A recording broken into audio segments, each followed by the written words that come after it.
この動画は水産の提供でお送りいたします。このチャンネルでは過去たくさんの机を作ってきました。今回は自分が挑戦してみたかった憧れのデザイン、そして挑戦してみたかった憧れの工法、これを取り入れた机を作っていきます。アメリカにクリス・サロモニさんという方がいらっしゃいます。彼の作る家具は本当にデザインが素晴らしくて、いつも憧れています。彼の机からインスパイア受けたものを日本の、そして私の自宅のサイズに合うような形にカスタマイズして作っていきたいと思います。単調な製材の間に全体像を説明しておきます。今回の机の足は前側の足だけが少し斜めに傾いています。ただ前後の足とこのストレッチャーの接合が非常に複雑な形になっています。ブライダルジョイントというジョイントそのものは複雑ではないのですが、このストレッチャーの形、ストレッチャーの上下面の角度が違うということは、足のジョイント部の角度も違うということです。そして足もそれぞれ傾きの角度が違います。難しくはないけれど間違いが発生しやすいということです。加工に入る前にはストレッチャーの右なのか左なのか上なのか下なのか、そしてこれは右でも内側なのか外側なのか、そこまでいろんな角度からいろんな言葉でメモをしておきます。ジョイント部分についても同じことが言えます。今回ブライダルジョイントですから、線の外側を落とすのか内側を落とすのか、そういったところをよく間違えますから、間違わないようにカットする前にとにかくよく確認しておきましょう。角度のついた線を描くときはプロトラクターを使っていきます。ナイフで線を入れることによって墨線を裏側に移す、回すときに精度がぐっとアップしますから参考にしてみてください。そしてこの溝を掘っていくときはテーブルソースレッドのフェンス、この角度を変えられるものを使っていきます。プロトラクターをそのまま使って角度をつけたフェンスに対して高さをきっちりと合わせてやった刃を当てていきます。そして1つ目のストレッチャーの加工の1箇所目が終わったら、2つ目のストレッチャーの全く同じ場所を同じように加工します。こうすることによって2つのものが同じ寸法に出来上がる可能性が高まります。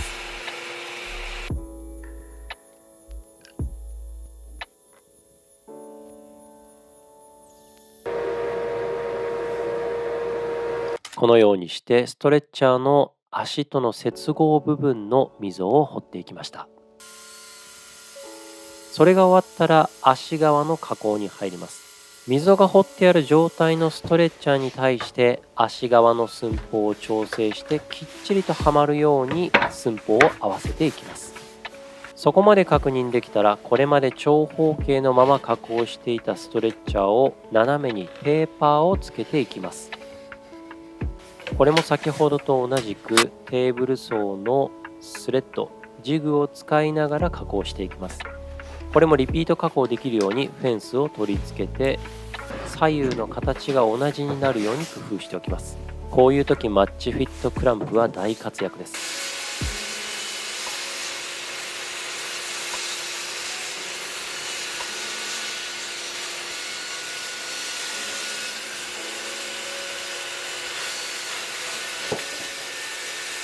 ストレッチャーの加工が終わりましたので、ストレッチャーの上下面の角度を足側に移していきます。そのため一度外側からストレッチャーをはめてみています。そしてお決まりのナイフラインを入れていくのですが、この上側についてはナイフラインを入れても構いません。後でカットしてしまいますので見えなくなりますが、この下側のラインについては最後完成した後も残る表面ですから、ここにナイフラインを入れてはいけませんでした。天板側のラインは少し大きめにカットしておきます。では足に溝を掘っていくのですが、テロニングジグというジグを使ってまっすぐ加工を進めてしまうと先ほど写し取ったラインがすでに傾いている状態ですから、まっすぐ加工してしまっては問題があります。このラインですね。このラインはテーブル層のテーブルトップに対して斜めになってますね。これを少し傾けて平行にしてあげなければいけません。テーブルトップに対して平行にしてあげることが必要です。ではどれだけ必要かというと、この角度です。この角度と同じ角度は当然ここにもあります。この角度と90度をうまく使ってなんとかテロニングジグのフェンスの角度をつけたいところです。なのでここの角度を写し取ってやって、テロニングジグのフェンスをその角度と同じに調整すれば、溝を掘るときにテーブル層に対して平行な面で角度をつけたままカットできるんです。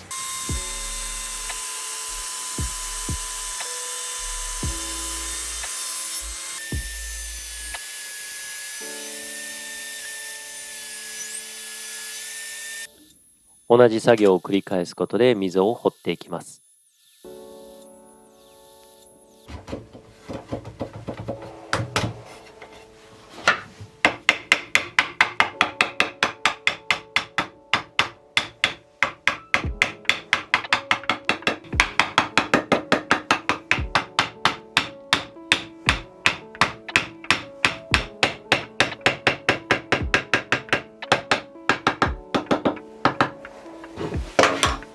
前側の足と後ろ側の足、この場合加工する時のフェンスの角度は同じです。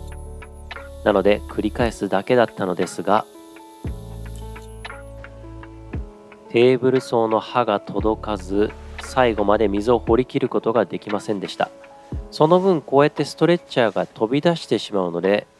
カットしなくてはなりません。そしてそのカットする側は上側ではなく下側ですから、飛び出していた分上側の寸法を測って下側にそれを移してやります。こうやってミスをしてしまった時こそ慎重に、いつもよりも慎重にどこをカットすれば自分の求める形になるのか考えておきます。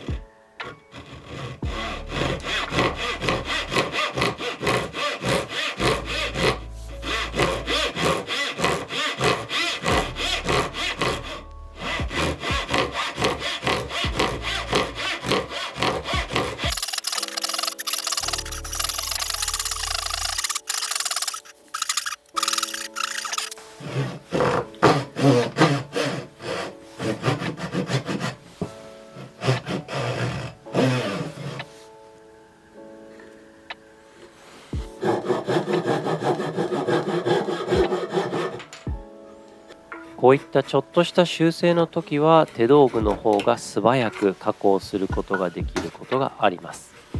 もちろんスピードもそうですが、こうやって自分のミスを挽回できたことそのもの、そして手道具でできたんだっていう自信につながるようなシーンが手道具を使う醍醐味なのかもしれませんね。オフカメラでコマ止めの入る溝を掘っておいてストレッチャーは完成です。そこまで完成したら足をテーパーに加工していきます。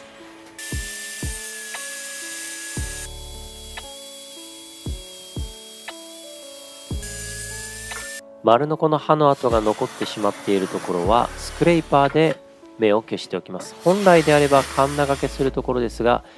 メイプルは逆目になりやすいのでスクレーパーを使いました。さあ、足の横の部分を組み付けていきます。ここまでくれば接着剤をつけて素直に組むだけなのですが、一度接着剤をつけたらもう後戻りはできないぞという感覚が何とも緊張しますし、ワクワクしますね。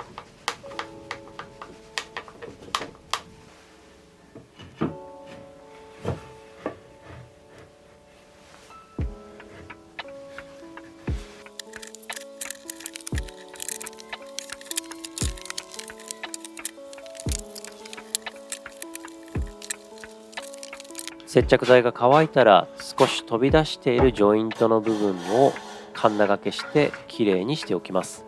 この時も何か欠けてしまったり逆目になってしまったりしては困るなという感覚で、本当に少しずつ慎重に進めていく必要があります。そして木の繊維の方向にも注意です。木の繊維を引っ張って外に剥がしてしまうような方向にカンナ掛けしないように。分かっていても時々やはり引っ掛けてしまうものです。できるだけ慎重に仕上げていきます。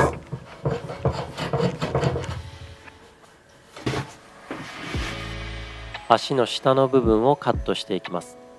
天板が取り付く上側の位置から同じ距離になるようにそれぞれの足をカットしていきます。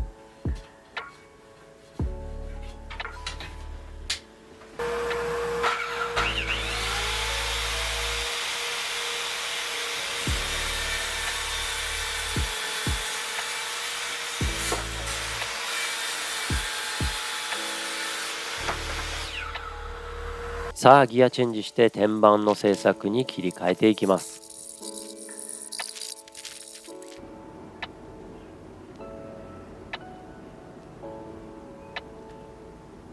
今回はちょっと幅が広めの板を天板としてつなぎ合わせていこうと思います。ついていこうと思うんですが、当然こんなに幅が広いとこの幅の広い手押しカンナがないとうまく平面を出すことができません。で当然私の工房にこんな幅の広いジョインターはないので、手押しカンナはないので、ちょっと工夫をして、こういった合板を下に引いて、その上にこいつを乗せて、でこのまま自動カンナに通してしまって平面出しをしようと思います。でというのは皆さんお気づきかもしれないですが、この下の面に対して自動カンナは上の面を削って平面にしてくれる機械ですね。なのでこの下の面が、しっかりとフラットになっていれば、この面がこの下の基準面に対して平面になるわけですね。でここがきれいに平面になったら、こいつをひっくり返して反対側をもう一度自動カンナにかければ、両面とも綺麗な平面ができるというわけです。それではやっていきましょう。浮いてしまってはうまく加工できないので、浮いてしまう部分にはくさびを刺しておいて動かないように固定してあります。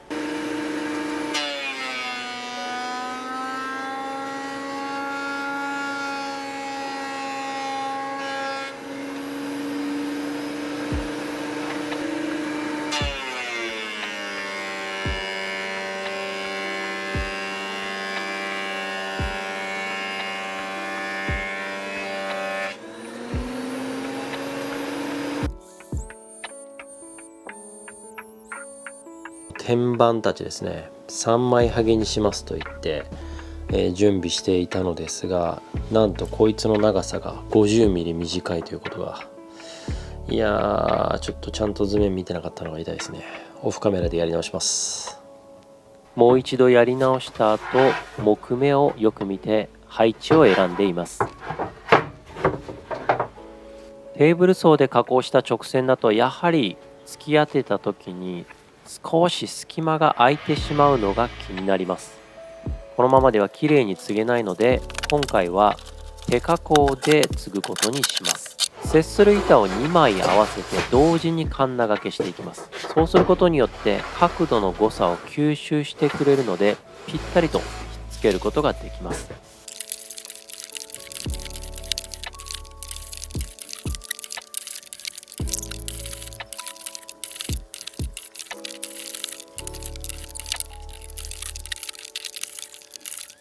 一番最後は自分の目でストレートを確認します。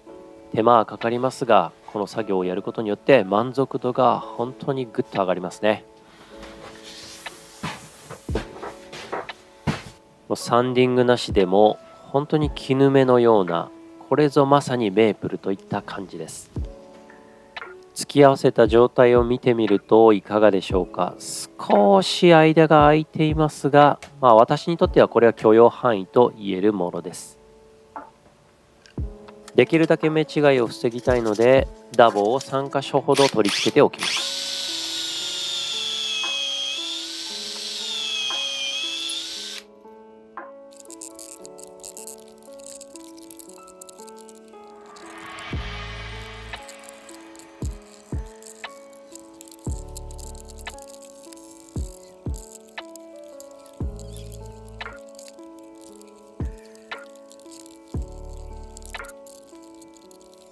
天板の接着を待っている間、もう一度足の加工に戻ります。左右の足は出来上がっている状態ですので、その2つを連結する工程に入ります。連結するのは上側2箇所のエプロンと後ろ側にもう一つパネルを設けて3箇所で連結します。左右の連結にも釘やネジは使いません。フローティングテノンと呼ばれる方法を使います。まずはそのテノンを刺す穴を開けていきます。このフローティングテノンはアメリカではそこそこ使われる方法なのですが、日本ではほとんど見かけません。興味のある方はこのジグの作り方、使い方はかなり詳細にメンバーシップの動画の中で解説しています。興味ある方は確認してみてください。この動画を公開してから5日間限定でそのメンバーシップ動画を公開状態にしておきます。いつも見ていただいている方、そしてチャンネル登録をしてくださっている方への感謝の気持ちです。もしチャンネル登録をしないで見ておられる方がいましたら、この機会にぜひチャンネル登録をしてみてください。エプロン側にもこのように同じ形のホゾ穴を開けておきます。そして前側の足に開けるときは、作ったジグそのままでは使えませんので、先ほどのジグの一番上のプレートだけを外し、正確に位置決めをして、そこにルーターでホゾ穴を掘っていきます。こうすることで先ほどのジグもかなり汎用性を持たせることができます。事前に作っておいたテノン、ホゾを差し込んでやれば、このようにしてエプロンと足を連結することができるわけです。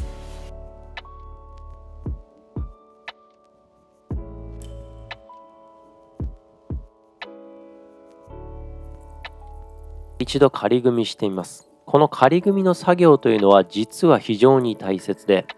接着剤をつけてしまってからと思っても遅いわけですから、事前に仮組みは必ずやっておきましょう。仮組みをしてあるので自信を持って組み付けることができます。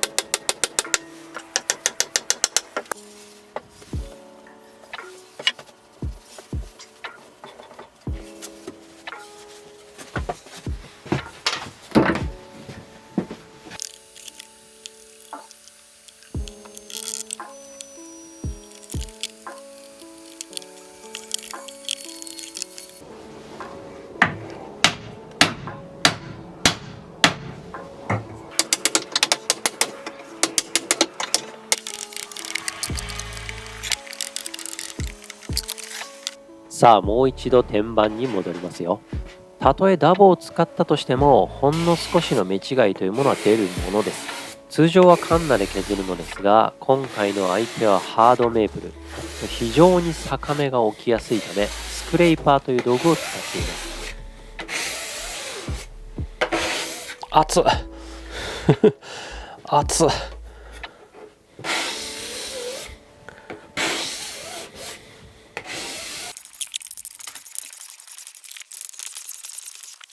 目違いを修正することができたら研磨しておきます。180番、240番、320番まで仕上げておきます。そこまで仕上がったら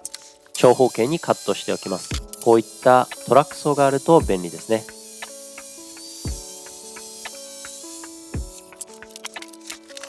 長方形にカットできたら、裏側には面取りを、上側には R をつけておきます。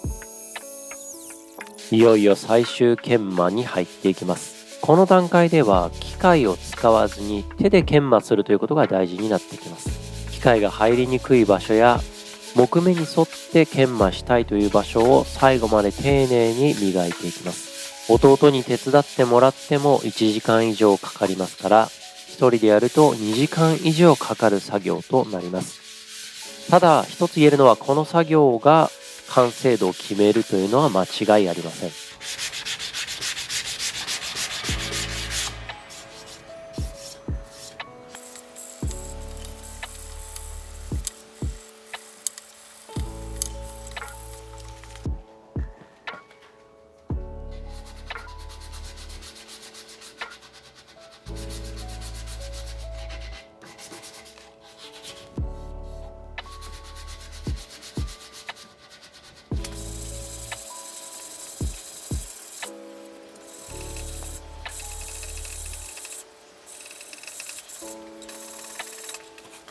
ようやくここまで来ました。このオイルを塗る瞬間というのが、ここまでの工程で自分がやってきたことの集大成を自ら感じられる瞬間となります。仕上がりが良かったとか、仕上がりが今回は悪かったとか、そういうありかなしかみたいな話とは違います。自分が満足できたかどうかというところが一番大事です。自分の中で満足できていればもうそれは100点です。私もこのブライダルジョイントに挑戦したというだけで90点ぐらいいってるかもしれません。この天板も本当に逆目が細かいところで起きてしまって、なかなか仕上げを完璧にするのは難しかったです。ただ後から修正して得られたこのツルツルは本当に満足度が高いです。80点ぐらいの出来栄えが800点ぐらいに感じることができます。さあ、天板と足を留めるコマ留めを作っていきます。これも初めての挑戦で、天板と足が季節の温度差や湿度差で収縮膨張した時にでも割れたり曲がったりしないような構造にするためのものです。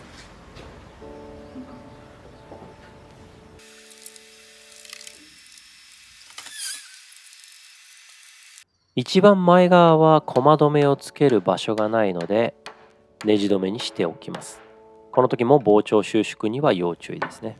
そのため大きめの穴と家具用のボルトで対応することにしました。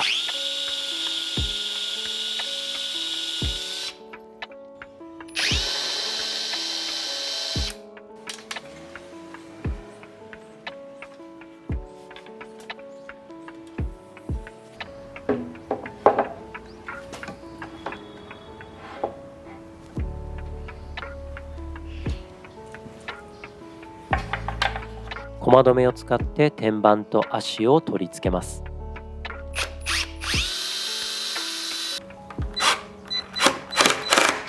コマ止めは見てわかる通り前後左右に動くことができますね。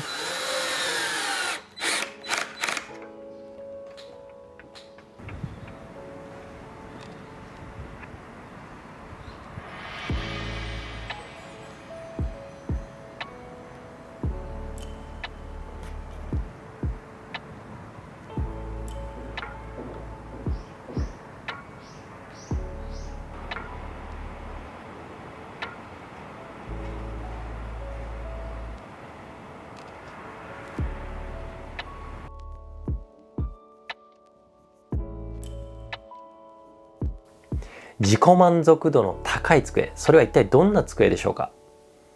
自分が思っているレベルよりもほんの少し上のレベルを達成したら自己満足度が高い、そう思いませんか。私について言うと、この足の部分のブライダルジョイントというこの接合が自分でチャレンジしてみたかった部分の一つです。とにかくかっこよくてやってみたくて仕方がない、ただ難しそうで億劫だなと、そう思ってました。で、実際やってみるともう失敗の連続でした。後ろの足は図面上では加工できると思っていたけど、テーブル層の刃がまさかの届かないとか、前側の足はアングルがついていてどうしても隙間が空いてしまったとか、そういった困難を乗り越えて成立した机だから自己満足度が高い、そういった机になることができたと思っています。そして皆さんにおかれましては、お子さんの机や皆さんが使うテレワークの机をこういった自己満足度の高いものに置き換えてみてください。毎日触れるものですから、自己満足度の高いものに毎日触れていれば生活のクオリティがぐっと上がります。おすすめですよ。そして最後にお伝えしておきたいのが、この動画を見ていただいている皆さんの 80% の方がチャンネル登録をしないままご覧いただいてます。これからも木工に関する有益な情報を皆さんにお届けしていきたいので、ぜひチャンネル登録をして次の動画をお待ちください。また、より深く木工を学んでみたいと思われる方は、オンラインスクール感覚でメンバーシップへのご加入を検討してみてください。また、そこまでじゃないと思われる方は、無料のメルマガで木工を学ぶこともできます。クリックだけで解約できますし、無料です。ノーリスクですから、ぜひ購読してみてください。最後まで見ていただきまして本当にありがとうございました。ではまた次の動画でお会いしましょう。